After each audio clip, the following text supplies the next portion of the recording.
Yo les gars, tout le monde, on se retrouve pour une nouvelle vidéo et on va faire une petite vidéo pronostic des quarts de finale retour de Ligue des Champions.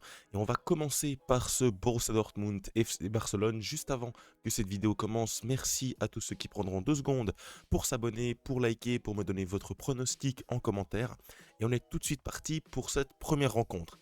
4-0 au match aller pour le FC Barcelone, ce qui leur donne une très grosse marge. Alors oui, il y a Baldé qui est blessé, oui, il y a un bel enchaînement au niveau du calendrier du côté du Barça. Le Borussia également qui a fait match nul lors du Classiqueur ce week-end, malgré tout à 4-0. Vous le savez, le Barça va je pense faire tourner, peut-être Ansu Fati titulaire, peut-être des joueurs de rotation, Araujo, pourquoi pas Iñaki Peña, pourquoi pas voilà, Ferran Torres. Je pense que le Barça va faire tourner et malgré tout, je pense que le Barça va l'emporter d'une faible victoire. Je vois bien une victoire 1-2 pour le Barça, donc qui se qualifierait au global 6-1 sur l'ensemble des 2 matchs avec une double rencontre vraiment maîtrisée de A à Z pour les Catalans. C'est vraiment ce que je vois sur cette rencontre. Franchement, je vois pas beaucoup d'adversité côté Barça. On le voit bien du côté des formes récentes.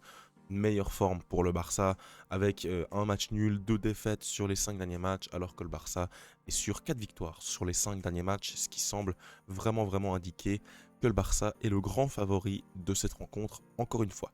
On enchaîne avec PSG Aston Villa, 3-1 pour les Parisiens lors du match aller. Ils vont se déplacer en Angleterre à Birmingham, à Villa Park. Ça va être plus compliqué, je pense, que l'aller. Malgré tout, ce PSG-là a montré une telle supériorité lors du match aller que je les vois franchement dominer cette rencontre également. Peut-être qu'Aston Villa sera un peu plus haut au pressing, mettra plus d'intensité, mais je pense que le PSG a totalement les armes pour pouvoir déjouer ce pressing des Villans.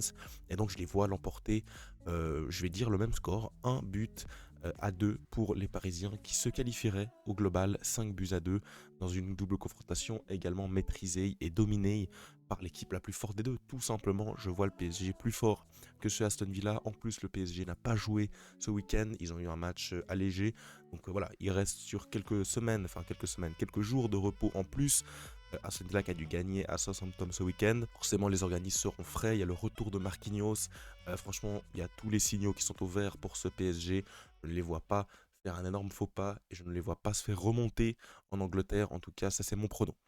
On enchaîne avec Inter Milan Bayern Munich, un match vraiment très intéressant pour nous, fans du Barça, parce qu'on va jouer le gagnant de cette double confrontation. Il y a eu 2-1 à l'aller pour l'Inter à Munich. Ils ont fait apparemment le plus dur. Je les vois quand même se qualifier face à un Bayern qui a une montagne de blessures. Vous le voyez juste ici. Davis, Upamecano, Ito, Musiala, Neuer. Ouais, il y a beaucoup trop de blessés pour pouvoir faire quelque chose. Alors qu'à côté de ça, finalement, il n'y a que Dumfries d'important. Voilà, quasiment tout le monde est au rendez-vous. Lautaro est en forme, Thuram, le milieu de terrain, les défenseurs, le gardien est également présent. Je les vois franchement, je les vois l'emporter au Giuseppe Meazza, mais d'une courte victoire. Je les vois gagner 1-0. Je pense pas que c'est un match qui va partir dans tous les sens. Je vois un match plutôt calme avec voilà, un 0-0 à la mi-temps et finalement peut-être un 1-0 alors que le Bayern est en train de pousser. Je pense que l'Inter va se qualifier. Je pense que l'Inter va affronter le Barça en demi-finale. C'est mon pronostic. Le Bayern qui sera écarté d'une compétition qu'ils auront pour moi un peu traversée à blanc. Voilà, je les ai pas tellement vus, je les ai jamais vus très dangereux. Je pense qu'ils vont sortir par la petite porte, entre guillemets, en Italie, en quart de finale, alors que cette année, ils jouent la finale chez eux. À l'Allianz Arena, c'était normalement une motivation supplémentaire. Ça n'a pas suffi. On termine donc avec le dernier match et le plus important, le plus incroyable, celui qui peut rester le plus dans la légende si il y a remontada, en tout cas c'est ce qu'on nous vend du côté de l'Espagne. Malgré tout, je vais vous le dire, je n'y crois pas. Je n'y crois pas pourquoi? Parce qu'il n'y a pas de jeu dans cette équipe. Je ne les vois pas poser de problème à une équipe tellement bien organisée qu'est celle d'Arsenal, qui a un projet de jeu clair et établi depuis maintenant quelques années.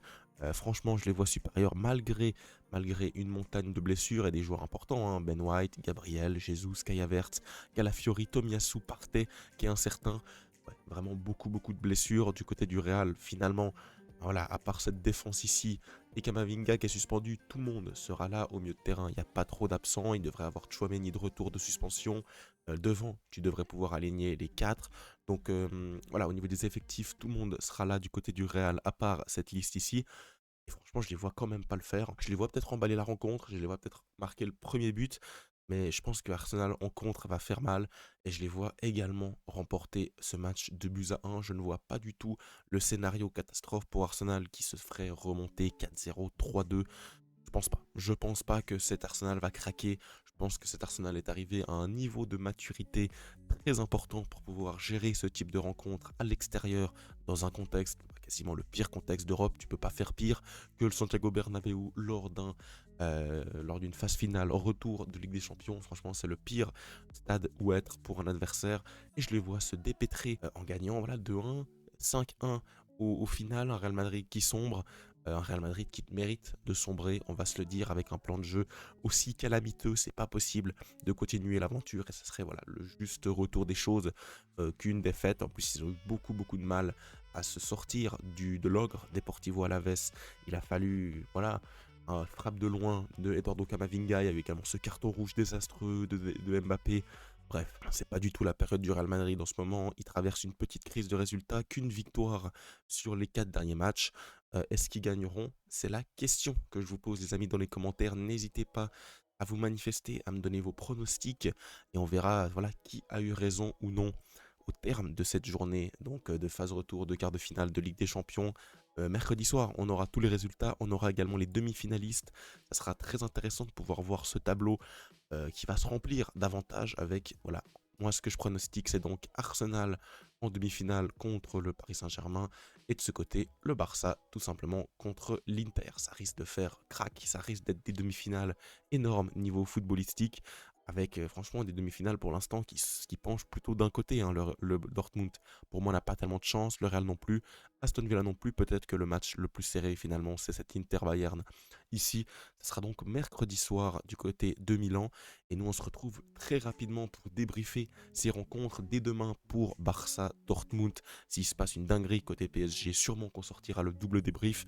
En tout cas, normalement, les débriefs, ça sera Barça Borussia et Arsenal Real Madrid dans cet ordre-là, mardi et mercredi. En tout cas, les amis, j'espère que vous avez kiffé cette vidéo. Si c'est le cas, n'hésitez pas à vous abonner, n'hésitez pas à liker cette vidéo tout simplement et à me dire vos pronostics dans les commentaires. On se retrouve très vite pour de nouvelles vidéos. Ciao.